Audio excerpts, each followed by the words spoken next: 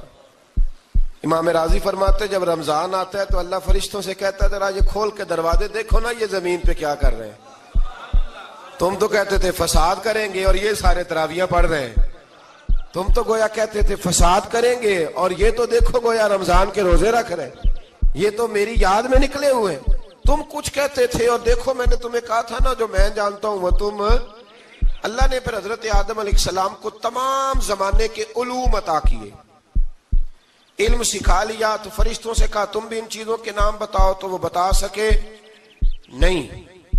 اللہ نے فرمایا اب اس طرح کرو آدم کو سجدہ کرو، سب نے سجدہ کیا سوائے، وہ کہنے لگا یا اللہ صرف تجھے ہی کرنا ہے، کرنا بھی صرف اللہ کو چاہیے، پر رب کے آگے بھی جھکنا چاہیے، اور جس کے سامنے رب جھکائے نا وہاں بھی۔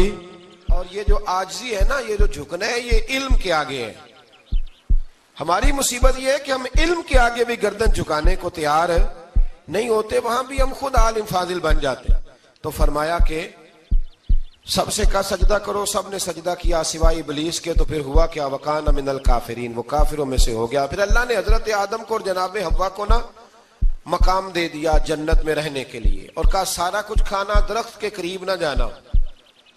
ابھی آپ کسی سے کہہ دیں تھوڑا سا کہ پیچھے نہ دیکھنا، یعنی اگر میری سمجھ لیں ادب کی وجہ سے کوئی 1.5-2 منٹ یا 6 منٹ نہیں بھی نہ دیکھے گا تو سوچے گا ضرور کہ پتہ نہیں اب پیچھے کیا ہے، مصیبت کیا ہے۔ یعنی آپ کہہ کے دیکھ لیں کسی کو، پیچھے نہ دیکھنا، فطرت ہے نا انسان کی، وہ جستجو کرتا ہے، کہا اس درخت کے پاس نہ جانا۔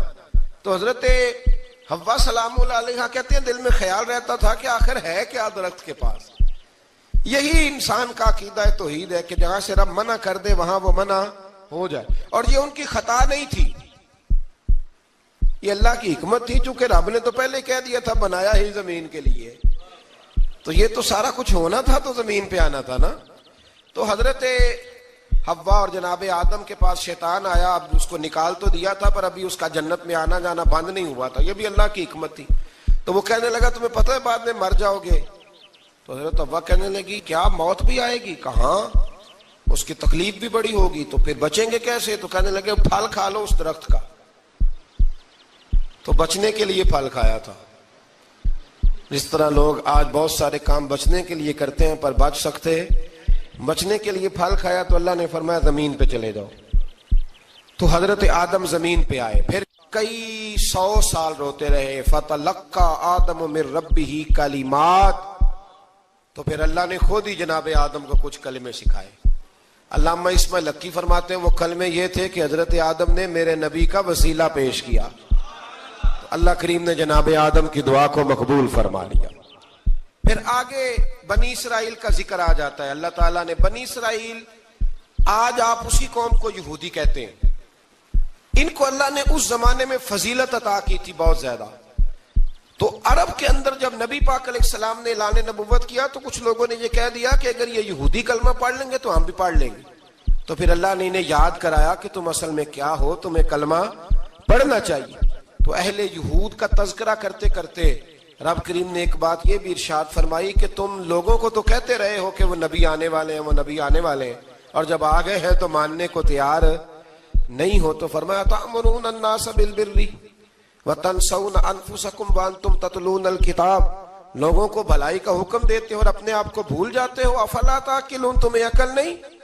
پھر اللہ نے انہیں یہ بھی یاد کرایا کہ یاد کرو وہ زمانہ کہ جب فرعون نے خواب دیکھ لیا تھا کہ کوئی بچہ اس کی سلطنت کو تباہ کرے گا، تو پھر اس نے تمہارے بچوں کو ذبح کرانا شروع کیا اور تمہاری بیٹیوں کو چھوڑتا تھا. فرمایا یہ بھی تو تم نے دیکھا، میں نے تمہیں پھر تم سے کہا جہاد کرو قوم عمالقہ کے خلاف، تو مقام طیہ میں جا کے یہ لوگ کہنے لگے ہم سے جہاد نہیں ہوتا.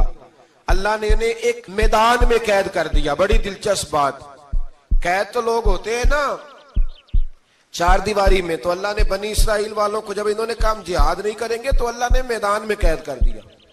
میدان میں، یہ یاد رکھیں، جب انسان اللہ کی نافرمانی کرتا ہے تو اسے ایسی قید ملتی ہے جس کا اس نے تصور بھی نہیں کیا ہوتا. ایک میدان ہے مقام طیہ، قید ہو گئے، سارا دن سفر کرتے تھے، سارا دن، تو رات کو تھک کے سوتے تھے، صبح اٹھتے تھے نا جب، تو وہیں ہوتے تھے جہاں کل صبح چلے تھے. تو رب جب کسی کو قیدی بناتا ہے تو اسے زنجیروں کی، سلاخوں کی ضرورت ہے. دعا فرمائے اللہ تبارک و تعالی غموں سے نجات عطا فرمائے. یہ دعا فرمائے، ایسی قید دیتا ہے کہ جس سے پھر چھٹکارا ہو سکتا. تو بنی اسرائیل کا بہت زیادہ تذکرہ اس پارے میں اللہ تبارک و تعالی نے پھر بیان کیا، اور پھر کہا کہ انہیں جو حکم دیا جاتا تھا یہ اس کی سرتابی کرتے تھے. پھر اللہ نے ان پر ذلت نازل کر دی اور یہ ہمیشہ اس کا شکار رہے. قوم سبت کا ذکر فرمایا اللہ نے. ہفتے والے دن کچھ لوگ نافرمانی کرتے، ہمارے بھی ہیلے بہانے ہیں نا آج کل کاروبار میں. تو اسی سپارے کی آیت نمبر 65 کے اندر اللہ تعالیٰ نے حضرت داؤد کی قوم کا ذکر کیا کہ اللہ نے انہیں حکم دیا تھا کہ ہفتے والے دن مچھلیاں نہیں پکڑنی. تو وہ کہتے تھے چلو ہاتھ لگا کے نہیں پکڑنی، ہاتھ لگا کے. وہ ہمارے لوگ ہیلے بہانے تلاش کر لیتے ہیں نا، وہ بڑے جناب انشورنس والا آ گیا، اب وہ بینک والا آ گیا، وہ فلانے صاحب آ گئے، وہ تروڑ مروڑ کے کہانیاں باتیں، اور پھر ہمیں بھی رستے مل جاتے ہیں بچنے کے. مفتی صاحب نے کہہ دیا تھا، ایک مولانا سے میں نے ان کو کہا ہفتے والے دن مچھلیاں نہیں پکڑنی، کہا نہیں پکڑتے، چھوٹے چھوٹے حوض بنا لیے. تو مچھلیاں زیادہ آتی تھی اس دن، یہ بھی اللہ کی قدرت تھی. نماز کے وقت گاہک زیادہ آتے ہیں، یہ اس کی قدرت ہوتی ہے. تو وہ مچھلیاں حوض میں جمع ہو جاتی ہیں. یوں سمجھ لیں کہ جال انہوں نے لگا لیے ہوئے تھے، تو جال میں وہ پھنستی رہتی تھی، حوضوں میں آتی رہتی تھی. ہفتے کو نہیں پکڑتے تھے، اتوار کو پکڑ لیتے تھے. تو پھر اللہ نے انہیں سزا دی. فرمایا تماشے کرتے ہو اللہ کے حکم کے ساتھ. کیا سزا دی؟ فَقُلْنَا لَهُمْ كُونُوا قِرَادَةً خَاسِئِينَ، فرمایا بندر بن جاؤ دھتکارے ہوئے. جو رزق حرام طریقے سے کماتے تھے رب انہیں بندر بنا دیتا تھا. ابھی بھی میں نے دیکھے ہیں بڑے بڑے تاجر پاگلوں جیسی زندگی گزار رہے ہیں. نفسیاتی طور پہ سکون نہیں ہے، کروڑوں روپیہ پڑا ہے. کیوں؟ اس لیے کہ رب کے بتائے ہوئے طریقے کے مطابق تجارت نہیں کرتے. آگے ایک اور دلچسپ بات آ گئی. بنی اسرائیل کے اندر نا ایک شخص نے اپنے چچا کو قتل کر دیا جائیداد کے لیے. یہ دیکھیں کب سے لوگ جائیداد کے لیے قتل کرتے آ رہے ہیں. چچا کو قتل کر دیا، اور قتل کر کے حضرت موسیٰ علیہ السلام کے پاس آئے کہ میرے چچا کو کسی نے قتل کر دیا ہے تو بتائیں کیا کرنا ہے. تو آپ نے فرمایا کہ گائے ذبح کرو اور اس کا ایک ٹکڑا مقتول کو مارو, مرنے والے کو, وہ خود اٹھ کے بتا دے گا مجھے کس نے قتل کیا ہے. اب ارادہ نہیں تھا گائے ذبح کرنے کا تو بہانے کرنے لگے. ارادہ نہیں نہ ہوتا تو پھر کیا ہوتے ہیں, کہنے لگے گائے کس طرح کی ہو, بوڑھی ہو کہ بچی ہو, رنگ کیسا ہو, جوان ہو کہ چھوٹی ہو, حال میں ایک دفعہ چلنا سیکھ گئی ہو یا ابھی نہ سیکھی ہو. تو بتاتے گئے تو رب بھی شرطیں بیان کرتا گیا. گہرے زرد رنگ کی ہو, حال کے اندر اسے نہ چلایا گیا ہو, پانی نہ نکالا گیا ہو, نہ بچی ہو نہ جوان ہو, اس کے درمیان ہو. یہ ساری شرطیں کہاں پائی جاتی تھیں؟ حضرت موسیٰ علیہ السلام کی قوم کا ایک شخص تھا جو اللہ کا ولی تھا. وہ جب انتقال کرنے لگا نا, اللہ اکبر, دیکھو رب ولیوں کی اولادوں پر بھی کتنا فضل فرماتا ہے. وہ جب انتقال کرنے لگا تو ایک اس کے پاس چھوٹی سی بچیا تھی, گائے کی بچی, اس نے جنگل میں چھوڑ دی. کہنے لگا یا اللہ میں تیرے نام پہ چھوڑتا ہوں, میرا بچہ جوان ہو جائے تو اسے دے دینا, اور تو سرمایہ ہی کوئی نہیں. بچہ بڑا ہوا تو بچہ بھی بڑا نیک تھا, اپنی ماں کا بڑا فرما بردار تھا. اس کی ماں نے کہا بیٹا تیرے باپ نے ایک گائے چھوڑی تھی. تو بچہ جنگل میں گیا اور جا کے کہنے لگا اے اللہ میری گائے مجھ سے ملا دے. تو رب کریم نے وہ گائے واپس کر دی. وہ گائے گھر لے آیا. اب وہ کہنے لگا اماں بیچ دوں, تو اماں کہنے لگی بیٹا میرے پوچھے بغیر نہ بیچنا. کئی دفعہ گاہک لگے پر اس نے کہا جب تک میری اماں نہ کہے گی میں بیچوں گا. ادھر بنی اسرائیل والے شرطیں جتنی گائے کے بارے میں پوچھ چکے تھے وہ ساری اسی گائے میں پائی جاتی تھی. تو یہ ڈھونڈتے ڈھونڈتے وہاں پہنچ گئے تو کہنے لگے گائے چاہیے. تو اس نے کہا بھی تمہاری مرضی سے نہیں, قیمت میری مرضی کی. ایک مفسر نے تو یہاں تک لکھا ہے کہ اس نے کہا گائے ذبح کر کے نا تو جتنا گائے کے اندر گوشت ہوگا نا اتنا ہی کھال کے اندر تو مجھے مال بھر کے دو گے, اتنے ہی سکے بھر کے دو گے, اتنی اشرفیاں بھر کے دو گے تو پھر تمہیں گائے دوں گا. تو پھر یہ گائے انہیں ملی اور یہ گائے لے کر کے آئے. زیادہ سوالات نہ کرتے تو زیادہ الجھتے نہ. ہم بھی دین کے معاملے میں بڑے سوال جواب کرتے ہیں, اتنا سوال کریں جتنی اس کی ضرورت ہے. ان لوگوں نے سوالات زیادہ کیے تو پھر الجھ زیادہ گئے. تو میرے بھائی اس کا ذکر بھی اللہ تبارک و تعالیٰ نے پہلے پارے کے اندر بیان فرمایا. پھر اللہ کریم نے فرمایا کہ کچھ ایسے لوگ بھی ہیں یہودیوں میں سے جن کا دعویٰ ہو گیا ہے کہ ہم اللہ کے بڑے پیارے ہیں. فرمایا یہ صرف ان کے منہ کی باتیں ہیں, یہ تو قیامت میں پتہ چلے گا نا کہ اللہ کا پیار کس کے ساتھ زیادہ ہے. اور پھر یہ بھی یہودیوں نے دعویٰ کیا ہے, اسی پارے میں اللہ فرماتے ہیں کہ ان کا دعویٰ ہے کہ ہم اللہ کے بڑے پیارے ہیں, جنت میں ہم ہی جائیں گے. تو اللہ فرماتے ہیں پھر مرنے کی دعا تو کرو, جنت میں تو مر کے جانا ہے نا. لیکن رب فرماتے ہیں یہ کبھی مرنے کی دعا نہیں کریں گے, اس لیے کہ انہیں پتہ ہے کہ ہم نے آخرت کے لیے کیا بھیجا. لیں جی پہلا حکم آ گیا یا ایھا الذین آمنوا کہہ کے, پہلی آیت قرآن پاک کی پہلے سپارے میں پہلی آیت جس میں اللہ نے کہا یا ایھا الذین آمنوا. تو پہلا حکم آمنوا کہہ کے آیت نمبر 104 میں جو اللہ نے حکم دیا ہے نا وہ نبی پاک کی تعظیم کا حکم ہے. پہلا حکم ہی اللہ نے حضور کی عزت اور ناموس کا ارشاد فرمایا. پہلا اس ترتیب کے لحاظ سے وہ ہوا یہ کہ جب نبی پاک کو بات ارشاد کرتے تو صحابہ کرام اٹھ کے عرض کرتے رائینا یا رسول اللہ, حضور سمجھ نہیں آئی ذرا رعایت کر دیں. تو یہودیوں کی عبرانی زبان کے اندر نہ ذرا کھینچ کے پڑھتے تھے رائینا, تو اس کا معنی بنتا تھا معاذ اللہ اے ہمارے چرواہے. بکریاں چرانے والے کو بھی وہ رائینا کہتے تھے. تو جب صحابہ یہ کہنے لگے تو اللہ نے منع ہی کر دیا. فرمایا میرے محبوب کے غلاموں, اس لفظ کے پیچھے چھپ کے, اس لفظ کے پیچھے چھپ کے لوگ میرے نبی کی بے ادبی کر جاتے ہیں. تو جس لفظ کا کوئی ایک معنی بے ادبی والا بنتا ہو وہ لفظ بھی میرے نبی کے لیے نہ کہو. لفظ وہ والے کہو جس میں کوئی بے ادبی کا معنی نکلے نہ. یہاں لوگوں نے بڑے بڑے لفظ نہیں بول دیے پھر کہتے میرا مطلب یہ تھا, میرا مطلب وہ تھا. تو نے وہ لفظ بولا کیوں جس کا کوئی غلط مطلب بھی نکل سکتا تھا. اللہ نے فرمایا یا ایھا الذین آمنوا لا تقولوا رائینا, اے ایمان والو رائینا کہو ہی نہ. تو یا اللہ کیا کہیں؟ فرمایا وقولوا انظرنا, تم کہو یا رسول اللہ ایک نظر فرمائیے. انداز دیکھیے, انظرنا ایک نظر. تو ہمارے بزرگ تو پہلے بڑے پیار والوں نے کہہ دیا یا رسول اللہ انظر حالنا, کہتے ہیں کہاں سے لاتے ہو جملے؟ میں نے کہا اللہ کی کتاب سے. یا رسول اللہ انظر حالنا، یا حبیب اللہ اسما قالا. تو تم کہو انظرنا، محبوب نظر کرم کرے، واسمعوا، اور کیا ضرورت ہے دوبارہ پوچھنے کی؟ اللہ کہتا ہے پہلے ہی دھیان سے سنا کرو، پہلے ہی واسمعوا، پہلے ہی احتیاط سے سنو. وللکافرین عذاب علیم، اور کافروں کے لیے دردناک عذاب ہے. لے جی اسی پارے میں اللہ تبارک و تعالیٰ نے پھر اہل یہود کا ذکر کیا. تو یہود کہنے لگے کہ ہم حضرت ابراہیم کے ماننے والے ہیں. تو اللہ کریم نے وہ بھی ذکر کیا کہ میں نے تو ابراہیم کو آزمایا ہے. وَإِذِ ابْتَلَىٰ إِبْرَاهِيمَ رَبُّهُ بِكَلِمَاتٍ فَأَتَمَّهُنَّ، ہم نے ابراہیم کو کچھ چیزوں سے آزمایا ہے، وہ ہماری آزمائش پہ پورے اترے.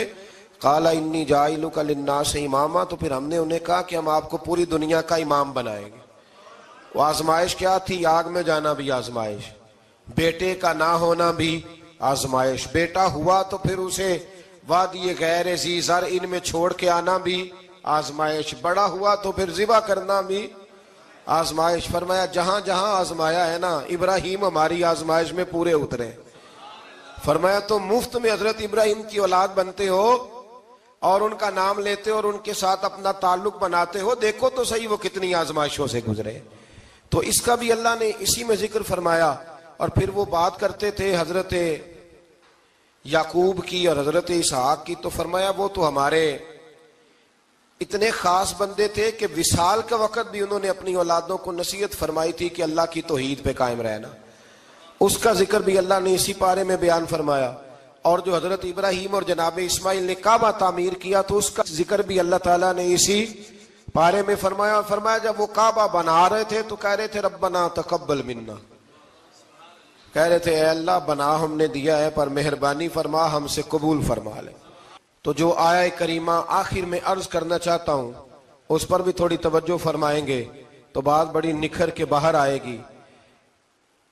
یہ 16ویں رکوع کے اندر اللہ نے پھر یہود کا اور عیسائیت کا ذکر فرمایا. تو اللہ کریم نے ایک بات ارشاد فرمائی. یہودیوں کے ہاں جب کوئی بچہ پیدا ہوتا تھا وہ پیلے رنگ کے ساتھ اس کو رنگتے تھے، یا کوئی خاص رنگ تھا ان کا.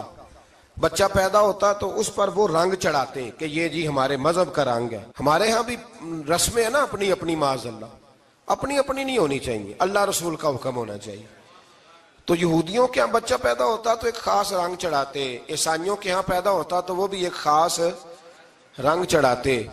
تو مسلمانوں کے ہاں بچے پیدا ہوئے تو انہوں نے بھی توجہ کی کہ یہ کیا ہو رہا ہے. تو رب کریم نے فرمایا صبغۃ اللہ، رنگ اللہ کا ہی ہے. ومن احسن من اللہ صبغہ، اور فرمایا اللہ کے رنگ سے زیادہ خوبصورت کس کا رنگ ہو سکتا ہے؟ اللہ کا رنگ کیا ہے؟ لا الہ الا اللہ محمد الرسول اللہ صلی اللہ علیہ. فرمایا نیلے پیلے کالے رنگ نہ چڑھاؤ، اپنے ذہن پر توحید و رسالت کا رنگ چڑھاؤ. یہ سب سے بہترین رنگ ہے. اگر تمہارے ذہنوں پر رب رسول کی توحید کا رنگ چڑھ گیا تو یہ وہ والا رنگ ہے، پھر تمہیں کسی اور رنگ کی طرف جانے کی ضرورت نہیں پڑے گی. تو فرمایا رنگ وہ پیدا کرو جو توحید کا ہے، رسالت کا ہے، اس رنگ کی توجہ کرو. قرآن مجید کے اس پارے میں اللہ کریم نے مختلف باتیں بیان کر کے آخری رکوع میں یہ جو رنگ کا ذکر فرمایا نا، تو یہ لگتا ہے پورے پارے کا خلاصہ ہے کہ رب کریم نے فرمایا اصل بات یہ ہے کہ تمہاری سوچوں پہ رب رسول کی توحید و رسالت کا رنگ ہونا چاہیے. ہر وقت